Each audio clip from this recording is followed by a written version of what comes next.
On today's episode of Real Estate with Axe, we're going to be covering inventory. We're going to look at weekly changes, year-to-date new listings, historical data, referencing all that stuff.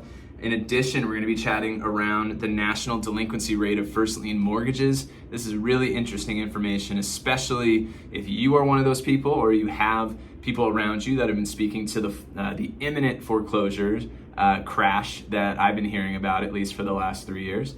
And so we'll speak to that. It'll also show historical data so you can compare and contrast what's happening now versus what has happened in the past. In addition, we're also going to be speaking to the commercial property values around America and the different sectors of commercial, whether it's office or industrial, malls, etc., and seeing how those types of properties are appreciating or maybe not.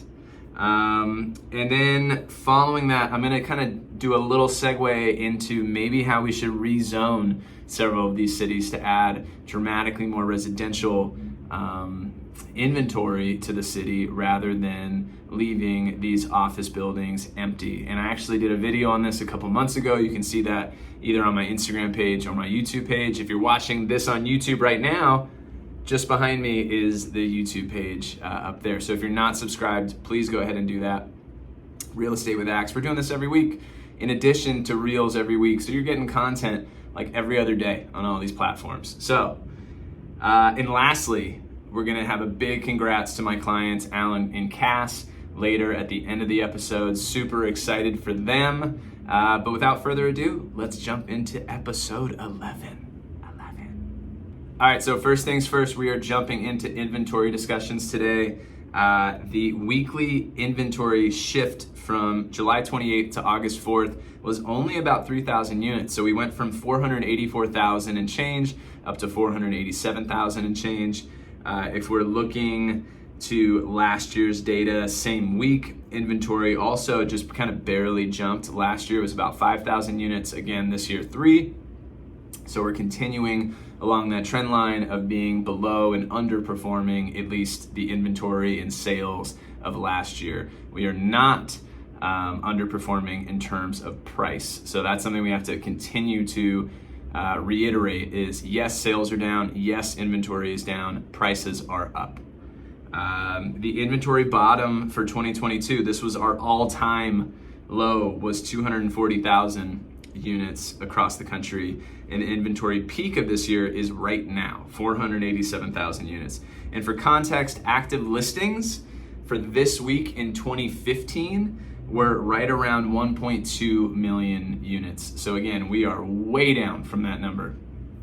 So obviously, as we've spoken about in the past, there are several things we can do in order to start making up that margin. Okay, so let's jump into new listings. These are the new listings this week compared to the same week in past years. So this week in 2023, 61,490 new listings across the country. In 2022, 74,000. So we were down about 13,000 year over year. And that's about 20% down. And then also, if we're looking back to 2021, it was 79,000. So again, this year, 61. The last couple years, definitely dramatically higher on the new listings week over week. One thing that I think is really interesting are these home price shifts that we keep seeing data referencing over the last 12 months. So this one that I'm looking at now, it does not pertain to San Diego. So these are markets that we wanted to focus on over the last 12 months that have either appreciated the most or not so much. So if we're looking at negative year over year appreciation, the highest is Boise City, Idaho, which is unfortunate. I have a good friend that's a realtor out there, actually 2 of them. And so fingers crossed for how you're handling those conversations with your clients. Boise City, Idaho is down 10.5%. Austin, Texas, down 10.2%. Phoenix, Arizona, down 6.5%. Honolulu, down 5.1%. Las Vegas, down 5%. Ogden, Utah, down 3.8%. Stockton, California, down 3.7%. Provo, Utah, down 3.5%. Sacramento, down 3.5%. And Spokane, Washington, down 3.3%. So those are interesting data points. Many of those areas either had a tremendous boost during the pandemic timeframe of people moving, leaving Los Angeles, leaving San Francisco, and moving to a cheaper real estate sector. And now with a lot of those companies now calling them back, like Zoom this past week, saying, hey, we have a digital communication platform, but we can't have you communicating from home. We need you in the office. We're having that happen. And so a lot of these values and really the demand for these areas has just free-falled. That said, some of these areas though have been building dramatically because there's been a lot of new business moving to those areas. And so that's why those prices have come down and corrected, because there's more inventory. Austin, Texas being one of them. So it's not always a negative. We actually around the country need more of this. We need more inventory. We need more starter homes, as you hear me regurgitating constantly. And so that's actually a good sign for long-term health of the real estate market within some of those areas, Austin specifically.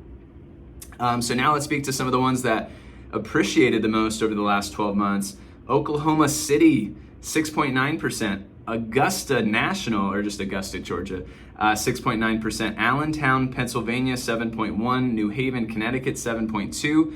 Syracuse, New York, the Orange, McNamara, Carmelo Anthony, 7.8%. Rochester, New York, 7.8%. Hartford, Connecticut, 8%. Omaha, Nebraska, 8.1%. Knoxville, Tennessee, 8.3%. And McAllen, Texas, which I've been to, 11.8% of appreciation over the last 12 months. And so just like I was saying a minute ago, some of this on the appreciation side as well as the negative appreciation pertains to whether there's been a large amount of home developments happening. Also with a lot of the larger employers moving warehouses and things to some of those areas, more demand happens, more sales happen, prices skyrocket because there's not enough supply. So that's what we see kind of across, I would say probably 30 to 40% of these markets. The other ones are just correcting because the demand dramatically outweighed what we're seeing now, right? That was what the case during the pandemic.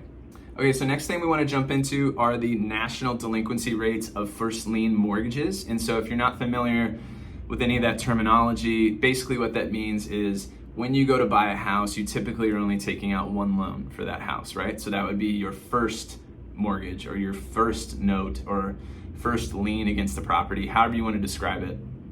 So that's the dynamic. So what we're looking at here is data from right now. We're also looking at historical data from 2000 to 2005. That's pre-run up to the crash in 2008-ish timeframe. And if you look over that average from 2000 to 2005, the percentage of first lien mortgages in delinquency was about 4.27%. Where we are today, I'm gonna give you a second. Do you think we're above that or do you think we're below that? Let's wait, 1, 2, 3. We're below that. So in 2023, our delinquency rate is currently at 3.12% across all first lien mortgages. So if you have people in your life, I know I have many in my life, but if you have some in your life that have been screaming about this foreclosure crash, this imminent foreclosure crash is coming and it's gonna be immense and there's gonna be a flood of new inventory coming on the market because of it, that's not happening. Point them to this data. If you wanna see this chart, you can watch this YouTube video or you can ask me for it. I'd be happy to DM it to you. You can share it with your friends and family. We are below the averages in 2000 and 2005. And during that time, that was a boom of real estate economic behavior as well. So it wasn't a downturn time. That was a good time, and we were at 4.27%. We're at 3.12% right now. So take that to your friends and family. You're gonna look like a genius. You know what you're talking about. Something to speak to that is being threatened is the apartment building sector across the United States. We have a dramatic amount of debt that continues to rise. A lot of these loans are being called due, right? And now that we have rates double where a lot of these people had their rates initially and they need to refinance or renegotiate new terms, they have no leverage, right? And so we've heard constantly about all these different people, whether they're mall owners, whether they're apartment building owners, whether they're office building owners, just turning in the keys, hotel owners, just turning in the keys to the bank. And this is continuing to be a problem. So I'm looking at this chart here. So from Q1 from 2007 all the way up to Q1 of 2023, we've gone from outstanding multifamily mortgages sitting at somewhere around 700 billion across all of these things to now closer up to, gosh, what is that? That's to $2 trillion. So it's almost tripled during the time frame of 2007 to 2023. That debt is not a good sign moving forward for multifamily holders of property. Kind of just continuing on this trend of property values that have come under pressure in the past year. So we have 6 different sectors of commercial property. One is offices, another is apartments, hotels, industrial, malls, and self-storage. So the one that's been relatively stagnant, that hasn't really dipped or appreciated, are hotels. Good sign. I mean, we've actually had quite a bit of activity. If you look at the economy over the summer, ton of traveling. Hotels here in San Diego have been slammed, whether it's during convention time frames or whether it's just, people wanting to come out here, enjoy the beach, go to SeaWorld, go to the zoo. If we're going incrementally, the second best sector within commercial in terms of their property values is industrial. They've come down looks like about 3 to 4% here on the chart. Third would be self-storage, that they look like they've come down about 5% in terms of property value. Fourth would be malls. Malls have come down right around 10% in property value. That'd be interesting. Actually, in the comments, let me know if you guys are still out there shopping in physical malls, or if you're purely an Amazon buyer or someone online, direct to consumer, or if you feel like you like to go to the store, try something on. If you're actually actively purchasing out and about in person, I'd love to get your perspective on that. Fifth are apartments. So apartment buildings have depreciated almost 20% in the last 12 months. That's kind of just goes back to what we were saying. A lot of these people now need to refinance at a lower rate. Maybe they don't have the equity, or a lower price point, I should say, and maybe they don't have the equity to cover what they need to refinance, especially with these rates being so high. Interesting stuff. Lastly are offices, and depending on your area, they may have free fallen in value way more than the national average, but the national average looks to be just under 30%. I know that is a much higher number in New York City. I know it's a much higher number in San Francisco and Los Angeles. It'd be interesting to see how that continues to trend. And so what I mentioned at the beginning of the pod is in relation to offices, I made a video, let's call it 2 months ago, on Instagram and YouTube. It's a short where I'm speaking to the potential need for rezoning America. And so it's in reference to different kind of historic office districts and how the foot traffic has diminished by an immense degree over the last few years. And we've seen an uptick in metro areas kind of around those historic office areas. And so this goes back to, the inventory amounts of homes that we speak to constantly, and seeing that we are clearly at a deficit as it pertains to residential. And we have this gluttony of offices now in the moment of people that just don't want to go back, or they can't renew their lease, they can't afford it. And so my thought process around this is that whether you're in San Francisco, whether you're in LA, New York, or even here locally in San Diego, we have buildings here that are empty as well. Many of you that have been here a long time know about the Civic Center area and know that there are several buildings over there that have been abandoned for a long time and no one's doing anything with them. Why don't we rezone those buildings, help the inventory issue today, or if it'll become a rental for apartments, continue to give people options to bring some of these prices down and utilize the property. Don't let the property just fall into disrepair or continue to. What are we doing? Local government, I hope you're listening. Come on, right? Like, I'm clearly passionate about this. I know you guys are. There seem to be very clear things we can do to benefit the end consumer. So why don't we do them? Stop with the red tape, stop with the bureaucracy. Let's just do it. Rezone America. We need to. Last thing, I'm so pumped about this. So Alan and Cassandra, they're clients of mine that are fantastic people. They're well, I shouldn't say originally. They live in the Phoenix area. Alan is a captain for the United Airlines, and they're looking to come out this way. They want to be closer to an airport where that is his hub that he works out of. And we've looked for properties. We found one for him. We made an offer. The offer actually got rejected by the sellers. These sellers came back to us a few weeks later because we were able to make a really great connection with their listing agents. And they said, hey, we really like you. We like your team. We want to be able to work with you guys. Do you think you can bring your buyers back to this property? Do you think they have any interest?